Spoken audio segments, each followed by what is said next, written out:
तो चैप्टर आगे पढ़ने से पहले सबसे पहले जो हमारे चैनल पे न्यू आए हो, सबसे पहले चैनल को सब्सक्राइब कर लीजिए, ताकि हम जो भी वीडियो डालेंगे उसका नोटिफिकेशन आपके पास पहुंच जाएगा और आप उस वीडियो को आसानी से देख पाओगे। ठीक है, तो आज हम लोग स्टार्ट करते हैं क्लास 10 का पहला चैप्टर है प्रकाश का परावर्तन।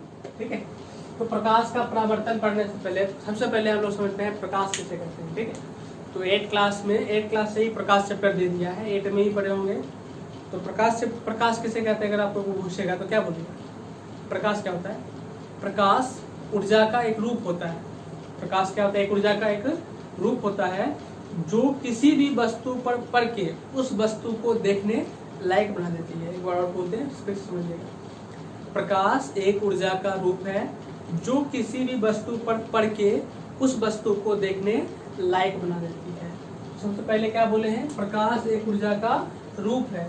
तो प्रकाश ऊर्जा का एक रूप है जो किसी भी वस्तु पर पड़ के, अगर कोई वस्तु पर प्रकाश नहीं पड़ता है तो हम उस वस्तु को नहीं देख पाते हैं। तो किसी भी वस्तु को देखने के लिए प्रकाश का होना आवश्यक है। कभी कभी ऑब्जेक्टिव में क्वेश्चन आ जाता है किसी भी चीज को देखने के लिए कितने चीजों की आवश्यकता होती है, किन किन चीजों की आवश्यकता होती है। तो किसी भी चीज को देखने के लिए 2 चीजों की आवश्यकता होती है। एक तो भी हम आपको बता चुके हैं, एक होता है आपका प्रकाश, ठीक है। दूसरा क्या होता है? दूसरा होता है आपका आंख। आपका आंख भी सही होना चाहिए। अगर आपका आंख नहीं होगा तो, अगर प्रकाश है आपका आंख नहीं है तो आप किसी वस्तु को देख पाइएगा? नहीं देख पाइएगा। आंख अब ऐसे भी आप अभी लाइट जला हुआ, दिन का समय हो रात में लाइट जला लीजिए, अपना आंख बंद कर लीजिए, तो आपको सामने नहीं दिखेगा। क्यों नहीं दिखेगा? कि देखने के लिए आंख भी चाहिए, प्रकाश भी चाहिए। तो देखने के लिए 2 चीजों की आवश्यकता होती है, एक आंख, दूसरा प्रकाश।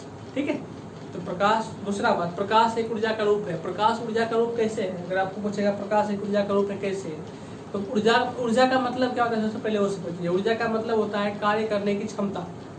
अगर किसी चीज से कार्य करने की क्षमता उत्पन्न हो रहा है, इसका मतलब दैट मीन्स कि उसमें ऊर्जा है। अब खाना 2 दिन से मान लीजिए आप खाना नहीं खाए हो तो आपको काम करने की क्षमता शरीर में कम हो जाएगा, और जैसे आप खाना खाइएगा आपके शरीर में काम करने की क्षमता बढ़ जाएगा। तो दैट मीन्स कि खाना में क्या है? ऊर्जा है। वो जो खाना आप खाए हो उसमें ऊर्जा है। जो उसको आप खाए हो तो वो खाना आपका ऊर्जा में बदल गया और आपके अंदर काम करने की क्षमता आ गया। सेम उसी प्रकार पौधा जो होता है, आप लोग पढ़े होंगे, पौधा जो होता है, पौधा अपना भोजन किसकी मदद से बनाता है? आप बोलोगे प्रकाश की मदद से बनाता है। दैट मीन्स कि प्रकाश उसके पास जाता है तो प्रकाश के द्वारा वो उसमें काम करने की क्षमता उत्पन्न हो जाती है, उसको ऊर्जा मिलता है। तो इसीलिए कहा गया जिससे भी कार्य करने की क्षमता होता है वो ऊर्जा होता है, तो प्रकाश से कार्य करने की उसको क्षमता मिल रहा है। इसीलिए प्रकाश क्या एक ऊर्जा का रूप है। तो प्रकाश एक ऊर्जा का रूप है जो किसी वस्तु पर पड़ के उस वस्तु को देखने लायक बना देती है। ठीक है, चलिए नेक्स्ट पॉइंट हमारा आता है प्रकाश के गुण, क्वालिटी ऑफ लाइट। मतलब प्रकाश का क्या क्या गुण है। ये क्वेश्चन आपको सब्जेक्टिव में तो नहीं पूछता है, लेकिन ऑब्जेक्टिव में एक ना एक क्वेश्चन पक्का इससे पूछ देता है। 5-6 गो इसका गुण है, उसमें से सारा गुण समझ लीजिएगा। ठीक है, पहला गुण क्या है कि प्रकाश एक ऊर्जा का रूप है।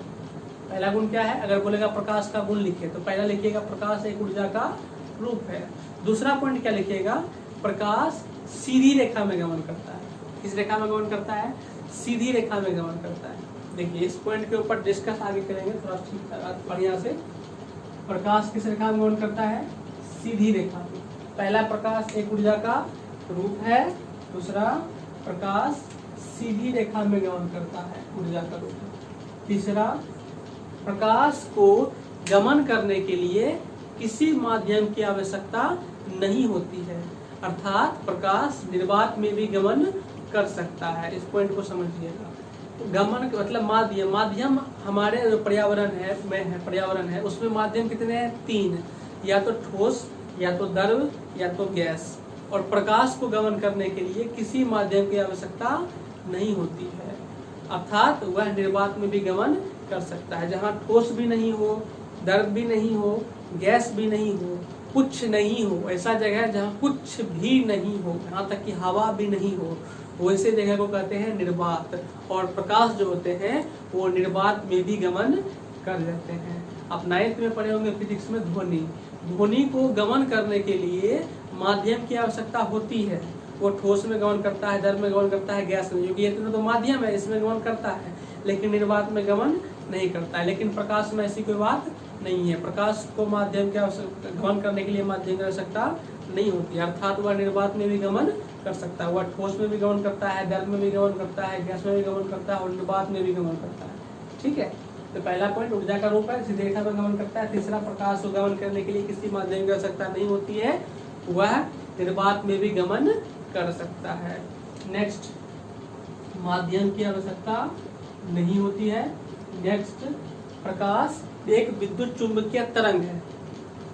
क्या बोले? प्रकाश एक विद्युत चुंबकीय तरंग है। ठीक है, कितने पॉइंट हो गए? 4। इसके बारे में डिस्कस करेंगे अभी। नेक्स्ट, प्रकाश एक अनुप्रस्थ तरंग है। प्रकाश एक अनुप्रस्थ तरंग है। पहला पॉइंट, प्रकाश ऊर्जा का रूप है, प्रकाश सीधी रेखा में गमन करता है, प्रकाश गमन करने के लिए माध्यम की आवश्यकता नहीं होती है, प्रकाश विद्युत चुंबकीय तरंग है और प्रकाश एक अनुप्रस्थ तरंग भी है। हवा में प्रकाश की चाल, हवा में प्रकाश, हवा या निर्वात, हवा या हवा में बोलिए या निर्वात में बोलिए, में प्रकाश की चाल, प्रकाश की चाल 3 × 10⁸ मीटर प्रति सेकेंड होता है। हवा या निर्वात में प्रकाश की चाल कितना होता है? 3 × 10⁸ मीटर प्रति सेकेंड। कहीं कहीं आपको ये मिलेगा 3 × 10⁵ किलोमीटर प्रति सेकेंड। इसका मतलब और इसका मतलब एक ही है। अब देखिए कैसे है, यहाँ किलोमीटर में है, यहाँ मीटर में है। किलोमीटर को जब मीटर में बदलिएगा तो 1000 से गुना कीजिएगा, तो जब इसमें 1000 से गुना करेंगे, 1000 में कितने जीरो है? 3। तो किलोमीटर को जब मीटर में बदलेंगे तो 1000 से गुना करेंगे, 1000 में 3 जीरो इसमें ऐड हो जाएगा, कितना हो गया? 8। तो अगर मीटर प्रति सेकेंड में दिया है तो पावर 8, और अगर किलोमीटर में दिया है तो पावर 5। 8 जीरो जब इस पे डालिएगा तो इसका मान हो जाएगा 3 लाख। 3 इसको 3 × 10⁵ किलोमीटर, किलोमीटर में पूछेगा तो 3 × 10⁵ जब इस पर 5 जीरो बैठाइएगा 3 पर, तो किसी भी चीज पर 5 जीरो होता है तो वो उतना लाख होता है। तो प्रकाश की चाल 3 तरह से, ऑप्शन में आपको 3 तरह से होता है। पहला 3 × 10⁸ मीटर प्रति सेकेंड, दूसरा आपको बोलेगा 3 × 10⁵ किलोमीटर प्रति सेकेंड, तीसरा आपको बोल सकता है 3 लाख किलोमीटर प्रति सेकेंड। ये × 10⁵ का मतलब 3 लाख, तो 3 लाख किलोमीटर प्रति सेकेंड। इस तरह से क्वेश्चन आपको एग्जाम में पूछ सकता है। ठीक है, नेक्स्ट क्या है? नेक्स्ट है, जब प्रकाश एक माध्यम से दूसरे माध्यम में, मान लीजिए कहीं ठोस है उससे अब द्रव में जा रहा है। ठीक है, तो जब प्रकाश एक माध्यम से दूसरे माध्यम में जाती है तो प्रकाश में 3 चीज होता है। पहले समझिए, प्रकाश में कितनी चीज होती है? 3 चीज। एक होता है आवृत्ति, दूसरा होता है तरंगदैर्घ्य, तीसरा होता है वेग। तो प्रकाश जब एक माध्यम से दूसरे माध्यम में प्रवेश करती है, मान लीजिए ये पानी है, ठीक है, पानी के ऊपर क्या है? हवा है, और नीचे क्या है? ये पानी द्रव है। ये हवा जो है, हवा गैस है। हवा कौन सा माध्यम है? गैसीय माध्यम। पानी कौन सा माध्यम है? द्रव माध्यम। तो ये प्रकाश यहाँ से आया तो पहले किस माध्यम में था? गैस माध्यम में। अब यहाँ से यहाँ पानी है, अभी यहाँ से प्रकाश गया है, अब ये क्या है? द्रव है। तो प्रकाश का माध्यम चेंज हो गया है। तो प्रकाश जब एक माध्यम से दूसरे माध्यम में जाता है तो उसका आवृत्ति नहीं बदलता है। क्या नहीं बदलता है? आवृत्ति नहीं बदलता है। बदल क्या जाता है? तो उसका तरंगदैर्घ्य बदल जाता है और उसका वेग बदल जाता है। उसका तरंगदैर्घ्य बदल जाता है और उसका वेग भी बदल जाता है, लेकिन उसका आवृत्ति नहीं बदलता है। अब जितना पॉइंट यहाँ पे लिखे हैं उस सभी पॉइंट को आप समझिएगा। पहले लेके प्रकाश एक ऊर्जा का रूप है, तो ऊर्जा का रूप आपको समझा चुके हैं, प्रकाश ऊर्जा का रूप कैसे है। दूसरा समझिए, प्रकाश सीधी रेखा में गमन करता है, और यहाँ पे लिखे हैं प्रकाश एक अनुप्रस्थ तरंग है, और जो भी तरंग होता है वो इस तरह से होता है, इस तरह से। मिटा देते हैं, मिटा कर आपको समझाते हैं। अभी हम आपको बोले प्रकाश किस रेखा में गमन करता है, सीधी रेखा में, और प्रकाश सीधी रेखा में गमन करता है, और आपको बोल रहे तरंग, तो जो तरंग होता है वो ऐसे गमन करता है, ठीक है। और हम आपको बोल रहे हैं कि प्रकाश सीधी रेखा में गमन करता है, लेकिन जबकि प्रकाश तरंग है, अगर तरंग है तो उसको ऐसे गमन करना चाहिए, लेकिन हम आपको बोल रहे हैं सीधी रेखा में गमन करता है। सीधी रेखा में कैसे बोलते हैं, क्यों बोलते हैं, उसको समझिए। प्रकाश ये यहाँ से यहाँ तक की दूरी, यहाँ से यहाँ तक, यहाँ एक ऊपर वाला से एक ऊपर वाला तक की दूरी, ये दूरी जो कहलाता है इसको कहते हैं तरंग दैर्घ्य। क्या बोलते हैं, तरंग दैर्घ्य। या फिर एक नीचे वाला से एक नीचे वाला की दूरी, आप लोग 9th में पढ़े होंगे, यहाँ से यहाँ तक की दूरी को कहते हैं तरंग दैर्घ्य। या फिर आप यहाँ से यहाँ तक की दूरी, एक नीचे, दो नीचे वाला की दूरी कर लीजिए या दो ऊपर वाला की दूरी कर लीजिए, ठीक है। तो उसके बीच की दूरी को हम लोग कहते हैं तरंग दैर्घ्य। और देखिए कितना स्पीड से जा रहा है, ये इसका वेग है, ये क्या वेग मैंने चाल है, ठीक है। अब एक चीज है आवृत्ति, 3 चीजें भी बोले थे ना, तरंग दैर्घ्य यहाँ से यहाँ तरंग दैर्घ्य है। उसके बाद नेक्स्ट बोले थे आपको वेग, वेग मैंने चाल ही हो गया। नेक्स्ट एक और चीज था आवृत्ति। आवृत्ति का मतलब है कि 1 सेकेंड में जितना तरंग दैर्घ्य है, मान लीजिए 1 सेकेंड में 2 बार यहाँ से यहाँ से यहाँ से कर देता है, तो 1 सेकेंड में अगर 2 तरंग दैर्घ्य होता है, 1 सेकेंड में जितना तरंग दैर्घ्य होता है वो उसकी आवृत्ति होती है।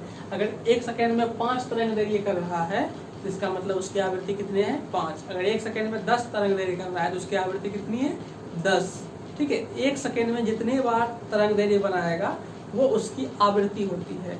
तो प्रकाश जब एक माध्यम से दूसरे माध्यम में जाती है तो आवृत्ति चेंज नहीं होता है, ये तरंग दैर्घ्य चेंज हो जाता है। ये बड़ा था, ये इतना बड़ा था, अब छोटा हो जाएगा, कहीं छोटा है तो बड़ा हो जाएगा।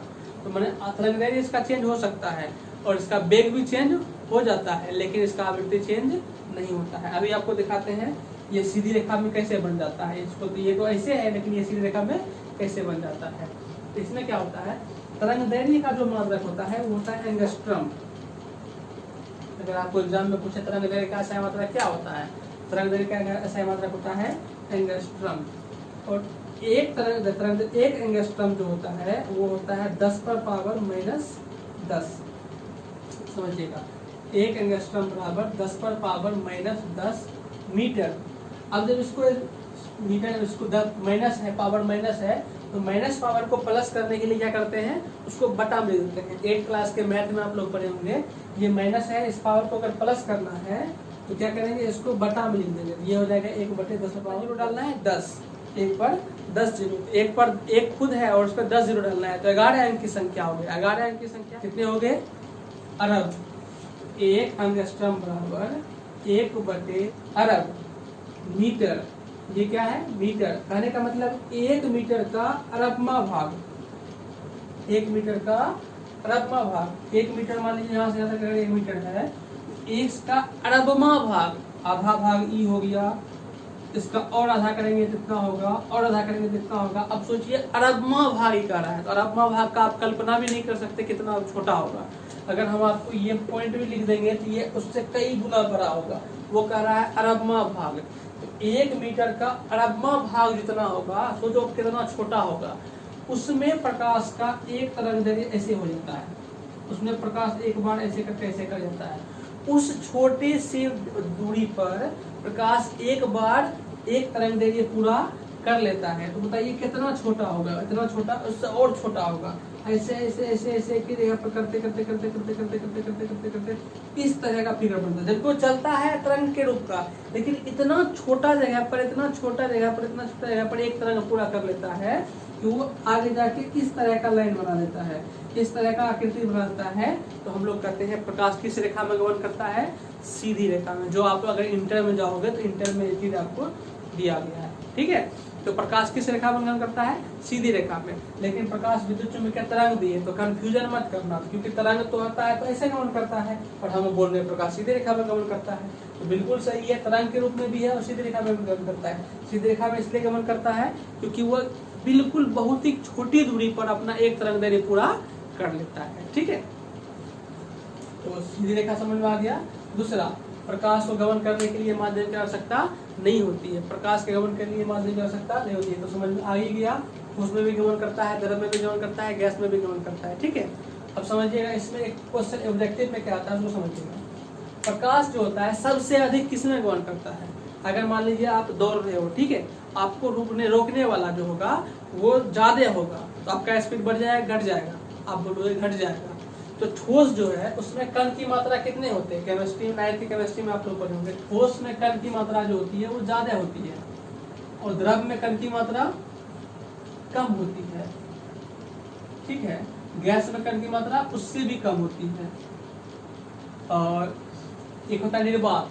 निर्वात में तो गैस की कण की मात्रा होता ही नहीं। निर्वात का मतलब क्या बोले कि कुछ भी नहीं, निर्वात में तो कुछ है ही नहीं, रोकने वाला ही है।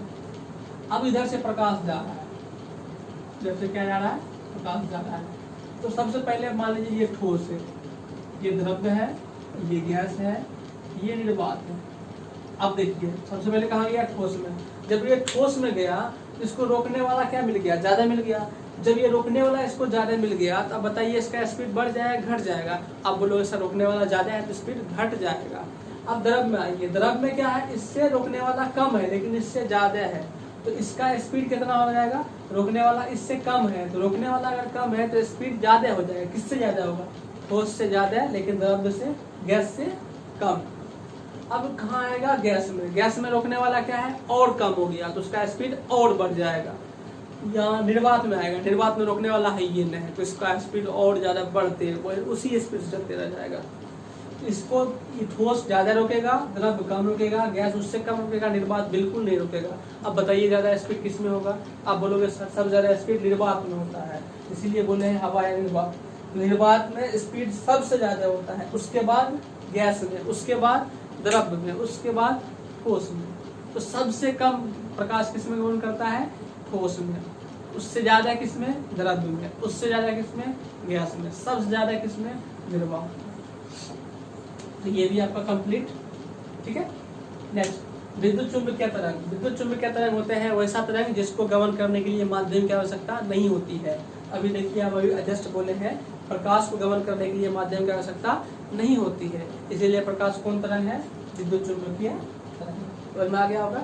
अनुप्रस्थ तरंग। अनुप्रस्थ तरंग मतलब प्रकाश तरंग जो चलता है वो दो तरह से चलता है, एक ऊर्ध्वाधर लंबवत, एक समांतर।